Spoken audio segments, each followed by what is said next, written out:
Meenakshi Natarajan nomination వ్యవహారం తెలంగాణ పాలిటిక్స్లో hot టాపిక్గా మారింది. బ్రేకింగ్లో చూస్తున్నాం. బీఆర్ఎస్ ఈ అంశంపై ఘాటుగా స్పందించింది. నామినేషన్ తిరస్కరణ తప్పు నిర్ణయమని వ్యాఖ్యానించింది. ఈ పరిణామాల వెనక ఎవరు ఉన్నారో, ఎవరు ఒప్పందించారో అందరికీ తెలుసని బీఆర్ఎస్ నేతలు ఆరోపించారు. అలాగే కాంగ్రెస్ పార్టీ రాష్ట్ర వ్యవహారాల ఇన్ఛార్జ్ మీనాక్షి నటరాజన్కు పార్టీలోనే వెన్నుపోటు పొడిచారన్న వ్యాఖ్యలు చేశారు. మరోవైపు పాత కాంగ్రెస్ నేతలు ఈ పరిణామాలను సైలెంట్గా సీతక్కనతో గమనిస్తున్నారని బీఆర్ఎస్ పేర్కొంది. ఇదే సమయంలో హైదరాబాద్ అభివృద్ధి అంశాన్ని ప్రస్తావిస్తూ ముఖ్యమంత్రి రేవంత్ రెడ్డిపై కూడా తీవ్ర విమర్శలు చేసింది. హైదరాబాద్ను నాశనం చేస్తున్నారని ఆరోపిస్తూ బీఆర్ఎస్ చేసిన వ్యాఖ్యలతో రాష్ట్ర రాజకీయాల్లో మాటల యుద్ధం మరింత వేడెక్కింది.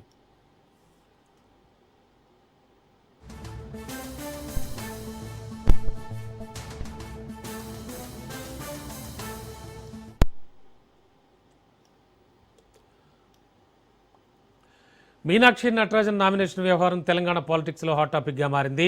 బీఆర్ఎస్ ఈ అంశంపై ఘాటుగా స్పందించింది.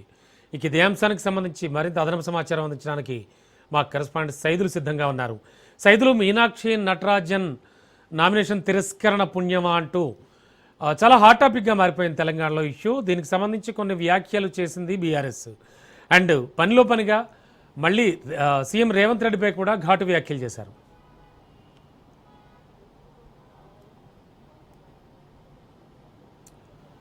సైదులు వినబడుతోందా? Yes sir Ramana. యా, చెప్పండి. Yes sir Ramana, Meenakshi Natarajan nomination Telangana రాజకీయాల్లో చర్చనీయాంశంగా మారింది. మధ్యప్రదేశ్ నుంచి కాంగ్రెస్ రాజ్యసభ అభ్యర్థిగా ఏఐసిసి ఆమె పేరు ప్రకటించింది.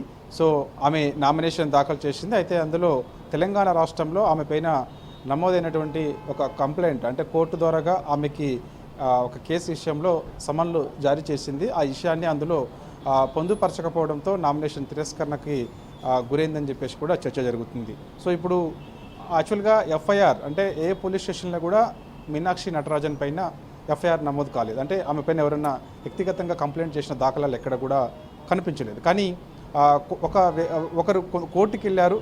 అందులో కొందరిని ప్రతివాదులుగా చేరుస్తూ మీనాక్షి నటరాజన్ని, పిసిసి అధ్యక్షుడు మహేష్ కుమార్ గౌడ్ని, మంత్రి వాకిటి శ్రీహరిని, సో ఇట్లా కొందరిని ప్రతివాదులుగా చేరుస్తూ కోర్టుకి వెళ్ళారు. సో ప్రతివాదులుగా ఉన్నటువంటి వారందరికీ కూడా కోర్టు సమన్లు జారీ చేసింది. అందులో మీనాక్షి నటరాజన్ ఒకరు. సో అది ఆ కేసు పక్కకు పెడితే, ఇక మీనాక్షి నటరాజన్ నామినేషన్ తిరస్కరణకు సంబంధించి ఇప్పుడు బీఆర్ఎస్ పార్టీ స్పందిస్తూ వస్తుంది.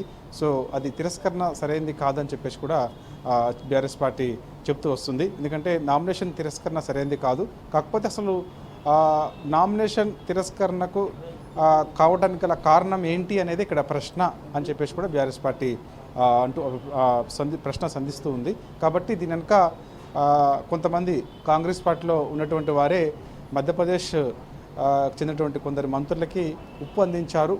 ఆ ఆధారంగానే ఇవాళ మీనాక్షి నటరాజన్ నామినేషన్ తిరస్కరణకి గురైందని చెప్పేసి కూడా బీఆర్ఎస్ పార్టీ నాయకులు చెప్తూ వస్తున్నారు. నిన్న మాజీ మంత్రి హరీష్ రావు ఇదే విషయం పైన స్పందించారు. ఈరోజు బీఆర్ఎస్ వర్కింగ్ ప్రెసిడెంట్ కేటీఆర్ ఇదే విషయం పైన స్పందించారు. తిరస్కరణ సరైనది కాదని చెప్తూనే, సో మా ప్రత్యర్థి పార్టీగా కాంగ్రెస్ ఉన్నప్పటికీ కూడా తెలంగాణ రాష్ట్రంలో, కానీ నామినేషన్ తిరస్కరణ అనేది మాత్రం సరైనది కాదని చెప్తూనే, సో ఎవరున్నారు, ఎవరు ఒప్పందించారు, మధ్యప్రదేశ్ మంత్రులకి ఎవరు ఒప్పందించారు, ఇక్కడ ఉన్నటువంటి కాంగ్రెస్ పార్టీకి చెందినటువంటి నాయకులు ఎందుకు రాష్ట్ర వ్యవహారాల ఇన్ఛార్జి మీనాక్షి నటరాజన్కి ఎన్నిపోటు ఎవరు పొడిచారు అనేది ఇక్కడ ప్రశ్న తలెత్తుతుంది. దీనిపైన విచారణ మరి కాంగ్రెస్ పార్టీ చేయించుకోవాలి, లేదంటే ఏఐసీసీ ప్రత్యేక దృష్టి సారించి ఎవరున్నారు తెలంగాణ రాష్ట్రంలో, ఇప్పుడు మీనాక్షి నటరాజన్కి ఎన్నిపోటు పొడిచింది ఎవరు ఏంటనే విషయాలు తెలుసుకుంటూనే బాగుంటుంది అనే విషయాన్ని కూడా గుర్తు చేశారు. కాబట్టి గత వారం రోజుల నుంచి కూడా మీనాక్షి నటరాజన్ కాంగ్రెస్ పార్టీ రాష్ట్ర వ్యవహారాల ఇన్ఛార్జి రాజ్యసభ నామినేషన్ తిరస్కరణకు సంబంధించి తెలంగాణ రాష్ట్రంలో చర్చనీయాంశంగా మారింది. కాబట్టి ఈ యొక్క చర్చనీయాంశంగా మారినటువంటి అంశం పట్ల బీఆర్ఎస్ పార్టీ స్పందిస్తుంది. ఓకే. సో అయితే దీని వెనుక కొందరు వ్యక్తులు ఉన్నారు కాబట్టి ఆ ఇంటి దొంగల పని పడితే బాగుంటుందన్న విషయాన్ని కూడా కాంగ్రెస్ పార్టీకి బీఆర్ఎస్ గుర్తు చేసింది. Okay, thank you Saidulu.